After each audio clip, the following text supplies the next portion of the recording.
बिस्मिल्लाहिर्रहमानिर्रहीम। अस्सलामुअलैकुम वरहमतुल्लाहि वबरकातुहू। जो स्टूडेंट्स, हमारी लेक्चर नंबर 46 है, चैप्टर नंबर 12, 10th क्लास की फ़िज़िक्स हम डिस्कस कर रहे हैं। और आज का जो टॉपिक है वो है रिफ्रैक्शन थ्रू प्रिज्म। तो चलिए बुक की जानिब बढ़ते हैं जी। तो स्टूडेंट्स, इससे पहले जो है हम जो टॉपिक डिस्कस किया था वो था टोटल इंटरनल रिफ्रैक्शन। और उसके बाद जो है आपके स्मार्ट सिलेबस के अंदर ये वाला टॉपिक्स नहीं है, ठीक है। Application of the total internal reflection. तो फ़िलहाल जो अभी पता चला है, तो मज़ीद जो है वो अगर कुछ इंक्लूड हुआ तो उसे भी हम देख लेंगे। तो हमारा जो नेक्स्ट टॉपिक है वो है जी रिफ्रैक्शन थ्रू प्रिज्म।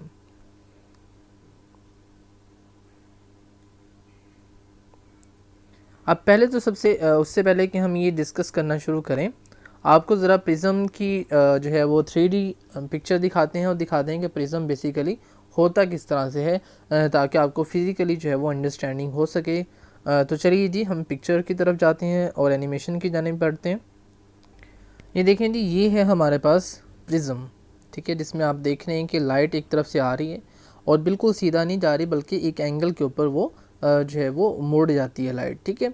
और इसको अगर हम, ये तो होगी आम जो है ओरिजिनल पिक्चर, तो इसको अगर हम ये देखें तो ये भी प्रिज्म की पिक्चर है, 3 डायमेंशन टाइप बनाई हुई है, ठीक है।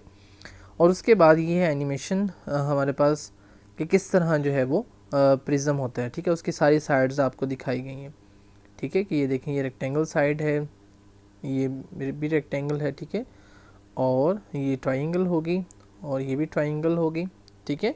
तो बेसिकली आपके पास इसकी दो साइड्स जो होती हैं वो ट्राइंगल होती हैं, और बाकी जो 3 साइड्स होती हैं वो आपके पास क्या होती हैं, इसकी रेक्टेंगल होती हैं, ठीक है जी। तो ये देखें, जैसे कि ये दिखाया गया आपको, और ये एनिमेशन दिखाई गई किस तरह जो है वाइट लाइट जो है वो 7 कलर्स के अंदर चेंज हो जाती है, ठीक है। तो दोबारा से बुक की जानिब बढ़ते हैं जी,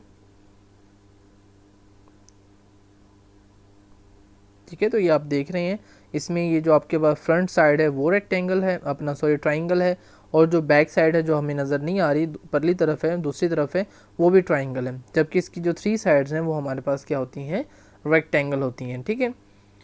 तो नीचे वाली साइड, दाएं वाली साइड और बाएं वाली साइड आपके पास रेक्टेंगल है, जबकि जो इसकी 2 साइड्स हैं वो आपके पास क्या है, ट्राइंगल हैं, ठीक हो गया।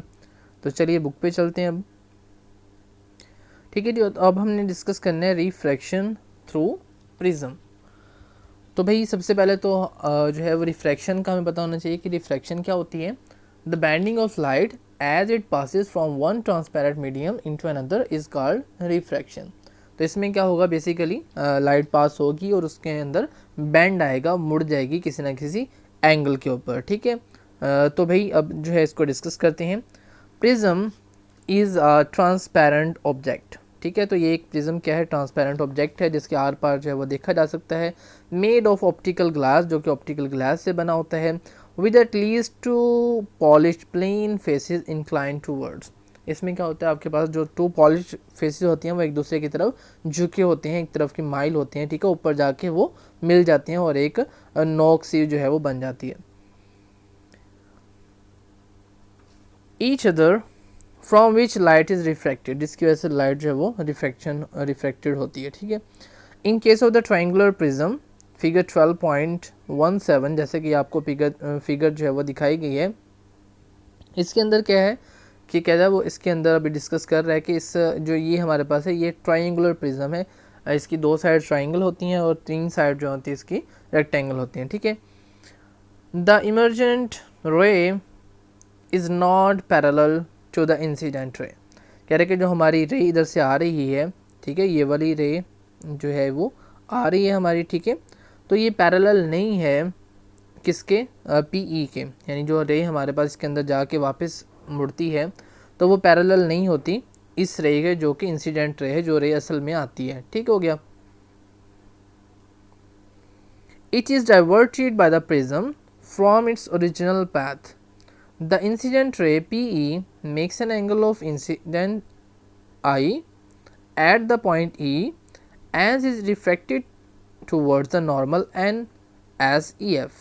तो बेसिकली ये पिक्चर के अंदर जो है वो आपको समझा रहे हैं कि हमारे पास जो इंसिडेंट रे है बेसिकली ये वाली रे है, ठीक है। ये देखें इसका नाम P और ये E, तो PE है और ये आपको एंगल नज़र आ रहा है I का, ठीक है। तो PE रे जो है वो आपके पास ये जो लाइन है ये नॉर्मल की लाइन है, ठीक है। तो देखें टूवर्ड्स द नॉर्मल जो है वो मुड़ गई है, ठीक है, यहाँ से गई और इस तरफ को जो है वो सीधा जाने की बजाय इस तरफ को जो है वो मुड़ गई, ठीक हो गया। अब जब ये मुड़ी है तो फिर डिस्कस करते हैं कि क्या हुआ है। द रिफ्रैक्टेड रे EF, तो ये जो दरमियानी वाली रे है ये वाली आपको दिखाई गई है, ये क्या है आपके पास EF है, ठीक है। इसने क्या किया भाई, makes an angle R inside the prism and travel to the other face of the prism. तो इसने क्या किया, एंगल R बनाया, किसके साथ एंगल R बनाया, इस नॉर्मल के साथ, ठीक है जी। ये जो नॉर्मल है आपके पास इसके साथ ये देख रहे हैं आपके पास एंगल R बना रही है, ठीक है। तो आपको नज़र आ रहा है ये वाला, ये इधर इस लाइन के नीचे, ये जो मैंने लाइन लगाई है इसके नीचे आपको एक छोटी सी लाइन नज़र आ रही है जो कि एंगल R है। तो इसने EF ने बेसिकली जो नॉर्मल लाइन थी उसके साथ एंगल R बनाया और उसके दूसरे फेस से निकल गई। अब भाई निकली किस तरह से है, तो ये देखें F जो है FS से आपके पास निकल रही है और इसने भी क्या किया, इसने टूवर्ड्स द नॉर्मल की बजाय अवे फ्रॉम द नॉर्मल जो है वो मूव कर गई और इसका एंगल कितना था नॉर्मल के साथ, E एंगल था, ठीक हो गया। तो भाई अब अगर हमने देखना हो कि इस रे का जो बाहर को निकली है इमर्जिंग रे है, उस रे का इस पैरेलल अपना जो इंसिडेंट रे थी जो असल में रे थी उसके साथ कितना एंगल है, तो वो हम कैसे देख सकते हैं, हम जो है वो इमेजिनरी तौर पे इस रे को आगे बढ़ाएंगे, तो जैसा कि आपको डॉटेड लाइन से नज़र आ रहा है कि इस रे को आगे बढ़ाया गया है इमेजिनरी तौर पे, और इस रे को भी पीछे की जानिब बढ़ाएंगे ताकि हम इन दोनों रेज़ के दरमियान इंसिडेंट रे और जो रिफ्रैक्टेड रे है उनके दरमियान एंगल देख सकें। तो जब इस रे को भी आगे को बढ़ाया, ठीक है, इस रे को पीछे को बढ़ाया, तो ये वाला जो एंगल बना है इस जगह पे जिसको D से शो किया गया है वो एंगल हमें बता रहा है कि कितने एंगल के ऊपर ये रे मुड़ी है, ठीक हो गया। अब हम इसकी जो है वो थ्योरी पढ़ लेते हैं। कह रहे कि जी this ray emerges out from the prism at point F making an angle E, ठीक है, तो E एंगल बनाया वो निकल गई।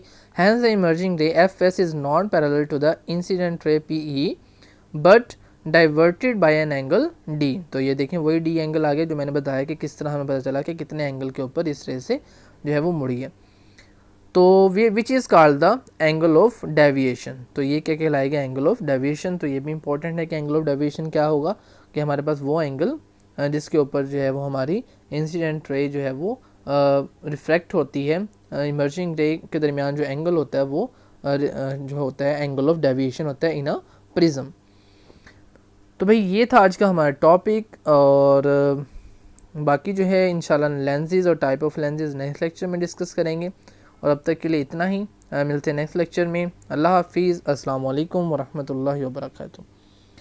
अच्छा, इसके हवाले से अपना ये कि इसका करना कितना है, तो भाई इसका टॉपिक अब चूँकि शॉर्ट है तो इसके ऊपर नोट भी आ सकता है, तो लिहाजा इससे आपने पूरा ही करना है। उन्होंने पहले ही काफ़ी निकाल दिए हैं टॉपिक्स, तो लिहाजा आप इसकी पिक्चर को भी ट्राई करिएगा, बना के देख लीजिएगा, ठीक है। इजी है, बहुत मुश्किल नहीं है, तो इसको आपने पूरा ही जो है वो करना है, ठीक है जी। अल्लाह हाफिज़, अस्सलाम वालेकुम।